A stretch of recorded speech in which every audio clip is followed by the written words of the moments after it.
Welcome again friends to your own channel NEET Achiever. Like you know that we are discussing the PYQs of 2025 and now we are in the zoology is done. Now we are in the section of botany. We are discussing the cell chapter. They have asked 5 questions about cell this year. Today's topic is the Golgi apparatus. You know I am going to discuss the question later. First let me tell you about the Golgi apparatus. First and foremost दिमाग में ये रखना है कि the cell organelle Golgi apparatus is discovered and named after the scientist Camillo Golgi. अब ये Golgi apparatus होता क्या है? तो Golgi apparatus sac like structures होते हैं, बोरे जैसे स्ट्रक्चर्स होते हैं बहुत सारे जो आपस में चिपके हुए होते हैं, स्टैक किए होते हैं. इन स्ट्रक्चर्स को सिस्टर्नी कहते हैं. देखिए डायग्राम एनसीईआरटी का बोर्ड पे है. This is the diagram of NCERT. ये एक सैक लाइक स्ट्रक्चर, ये एक सैक लाइक स्ट्रक्चर, ये एक सैक लाइक स्ट्रक्चर. तो ये जो सारे सैक लाइक स्ट्रक्चर है आपस में चिपके हुए हैं. इस एक सैक को कहते हैं सिस्टर्नी. इसको सैक बोल लो या डिस्क शेप बोल दो, डिस्क शेप का है, सिस्टर्नी कहेंगे. तो गोल्गी apparatus में अलग अलग सैक्स होते हैं जिसको कहा सिस्टर्नी. अब इसका काम क्या है बेसिकली पूछा जाता है. तो याद रखना गोल्गी apparatus का 2 फंक्शन आपको याद रखना है. इसका काम है पैकेजिंग करना. कोई भी केमिकल मॉलिक्यूल को गोल्गी apparatus अपने अंदर लेगा. इधर से मान लो कोई मॉलिक्यूल इसके अंदर जाएगा, गोल्गी apparatus के अंदर गया, फिर ये गुजरते गुजरते पैकेजिंग होके यहां से बाहर आएगा. तो इसका काम है किसी भी मॉलिक्यूल को पैकेज करना. याद रखना मॉलिक्यूल की पैकेजिंग का काम क्यों किया जाता है कोई पूछे तो मॉलिक्यूल्स केमिकल्स को सेल में अलग अलग जगह मूव करना होता है. सेल के अंदर जाना पड़ता है मान लो कहीं से, या फिर सेल के बाहर किसी को भेजना है. तो मान लिया कि ये केमिकल है किसी तरीके का, इसकी डिलीवरी करनी है, इसकी पैकिंग करनी है. तो गोल्गी apparatus क्या करता है, इसको पैक कर देता है. पैक करने के बाद इसकी डिलीवरी या तो सेल में किसी और जगह पे होगी या फिर सेल के बाहर ये जाएगा.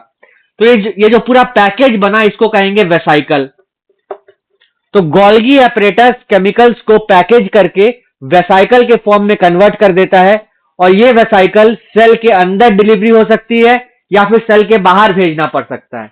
इसीलिए फंक्शन लिखा है, ध्यान से याद रखेंगे, packaging for intra and extra cellular delivery. The function of Golgi apparatus is packaging of molecules for intra और एक्स्ट्रा सेलुलर डिलीवरी. सेल के अंदर ही अगर कहीं और जाना है तो इंट्रा सेलुलर, सेल के बाहर पैकेज को भेजना है, पार्सल को सेल के बाहर भेजना है तो एक्स्ट्रा सेलुलर. अब देखिए गोल्गी apparatus का ये फंक्शन हो गया नंबर 1. दूसरा फंक्शन है गोल्गी apparatus जब पैकेजिंग करता है किसी की मॉलिक्यूल की, किसी मॉलिक्यूल की जब पैकेजिंग करता है तो इस पैकेजिंग में गोल्गी apparatus उस मॉलिक्यूल को चेंज करता है, मॉडिफाई करता है. तो दूसरा फंक्शन है modification of protein and lipids. Golgi apparatus में यहां नीचे की तरफ से केमिकल गया, प्रोटीन गया और इधर से पैकेजिंग होके यहां से बाहर आ गया, मॉडिफाई हो गया प्रोटीन. प्रोटीन कुछ और बन गया. क्या बनता है प्रोटीन? प्रोटीन को ग्लाइकोप्रोटीन में बदल देता है गोल्गी apparatus. मतलब प्रोटीन तो है ही, उसमें ग्लाइको ऐड कर दिया, कार्बोहाइड्रेट ऐड कर दिया. मतलब गोल्गी apparatus के अंदर प्रोटीन आएगा, उसको गोल्गी apparatus पैकेज करेगा, पैकेज करके क्या बनाएगा, ग्लाइकोप्रोटीन बनाएगा. ग्लाइकोप्रोटीन का मतलब क्या है, ये जो प्रोटीन है इसके साथ कार्बोहाइड्रेट की पैकेजिंग कर दी, ग्लाइकोप्रोटीन. गोल्गी apparatus के पास लिपिड आया, फैट आया, फैट को इसने क्या किया, पैकेजिंग करने की कोशिश की, कार्बोहाइड्रेट की पैकेजिंग करके ग्लाइकोलिपिड बना दिया. ग्लाइको वर्ड यूज होता है कार्बोहाइड्रेट के लिए. अगर प्रोटीन के साथ कार्बोहाइड्रेट जोड़ दिया तो ग्लाइकोप्रोटीन बोलेंगे उसको, अगर लिपिड के साथ कार्बोहाइड्रेट जोड़ दिया तो ग्लाइकोलिपिड बोलेंगे. तो यहां से आपको 2 याद रखना है फंक्शन गोल्गी apparatus का. सबसे पहला packaging of material for delivery in the cell और आउटसाइड द सेल. दूसरा मॉडिफिकेशन ऑफ द केमिकल, अगर प्रोटीन है तो ग्लाइकोप्रोटीन, अगर लिपिड है तो ग्लाइकोलिपिड. इसी मॉडिफिकेशन को ग्लाइकोसाइलेशन भी कहते हैं. कहां लिखूं, यही लिख देता हूं अगर आपको दिख रहा होगा, ग्लाइकोसाइलेशन. याद रखेंगे नीट और एम्स का बहुत इंपॉर्टेंट क्वेश्चन है, पूछा गया है बहुत बार कि विच organelle is responsible for glycosylation of lipid. ये वर्ड याद रखेंगे, कौन सा सेल ऑर्गेनल है जो ग्लाइकोसाइलेशन ऑफ लिपिड करता है? तो आपको बोलना है गोल्गी एपरेटस। तो गोल्गी एपरेटस के दो काम। अब आते हैं मैकेनिज्म में कि ये जो पैकेजिंग का मैकेनिज्म होता है कैसे होता है। जैसा कि आपको पता है गोल्गी एपरेटस बहुत सारे सैक्स को जोड़ के बना होता है, स्टैकिंग बोलते हैं उसको। Many flat disc shape sacs stacked together, एक साथ एक के ऊपर एक लगे हुए हैं, डिस्क शेप सिस्टर्नी, उससे पूरा बना हुआ है हमारे पास गोल्गी एपरेटस।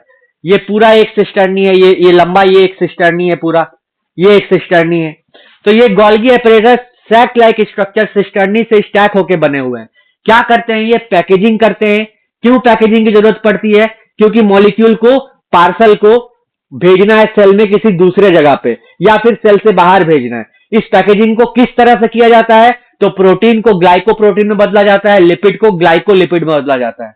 क्वेश्चन अगर आए कि ग्लाइकोसाइलेशन ऑफ लिपिड किस ऑर्गेनल का काम है, तो क्या बोलेंगे बताओ?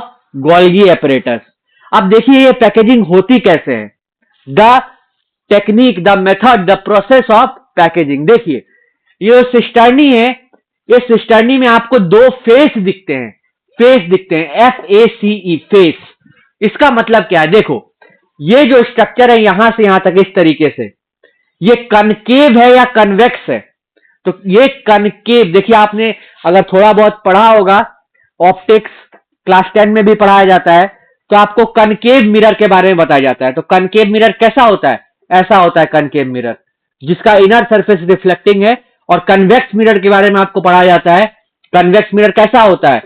ऐसा होता है, लाइट आती है यहां से, रिफ्लेक्ट होती है इस तरह से। कनकेव मिरर में लाइट आती है यहां से, रिफ्लेक्ट होती है इस तरह से। तो बताइए ये फेस जो बना है ऐसा करके, ये कनकेव है या कन्वेक्स? सोच के बताइए।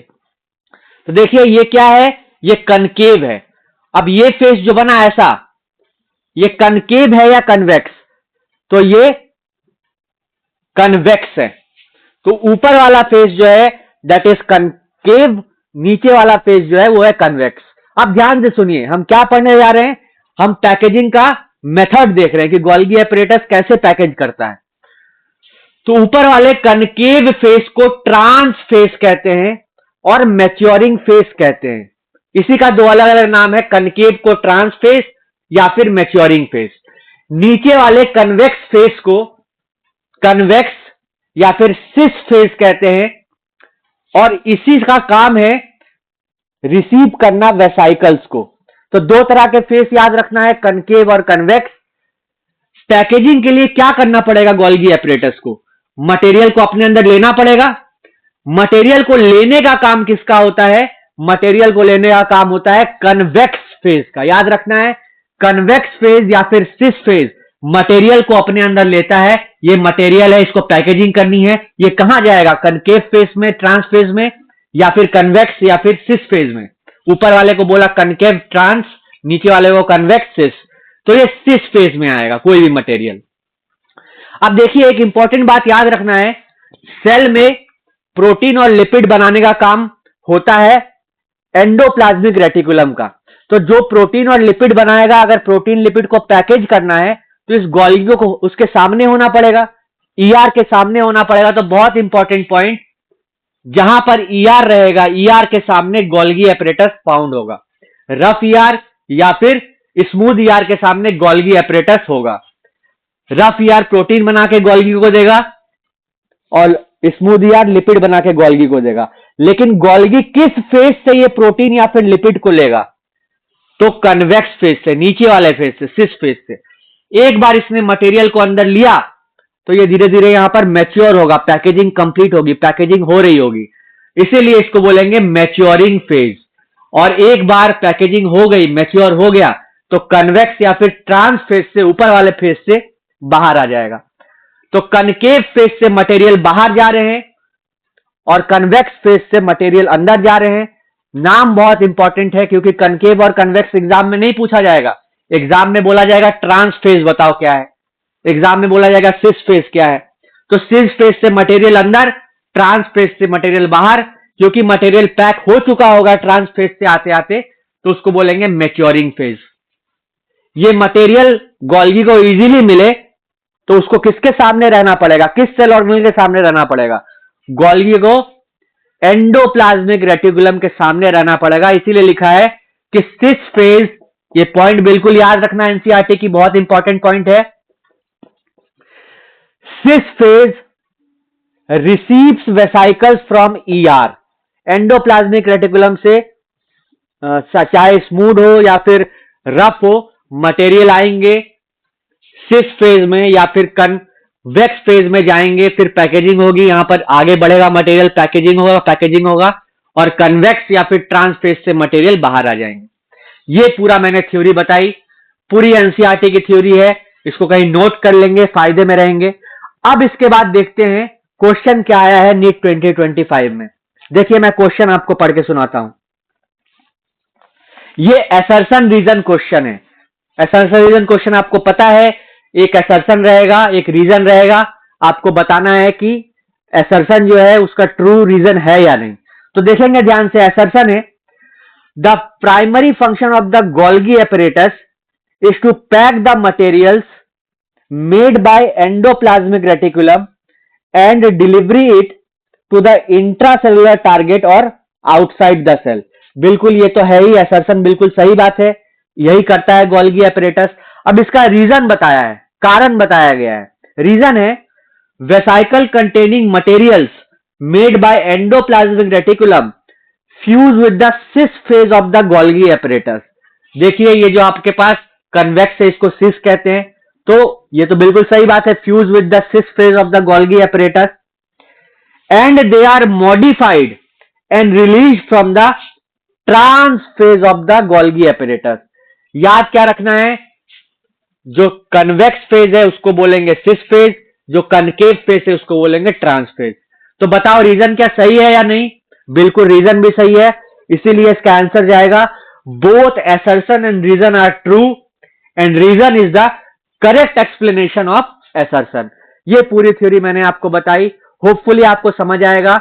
एक हार्ड से टॉपिक को पिक्चर्स के द्वारा बहुत इजीली समझाया है मैंने। मजा आया तो चैनल को लाइक करें, सब्सक्राइबर ज्यादा होंगे, लाइक्स मिलेगी तो मुझे भी मोटिवेशन आएगी वीडियोस को और अच्छे से बनाने, आपके सामने और अच्छा कंटेंट में पेश कर पाऊंगा।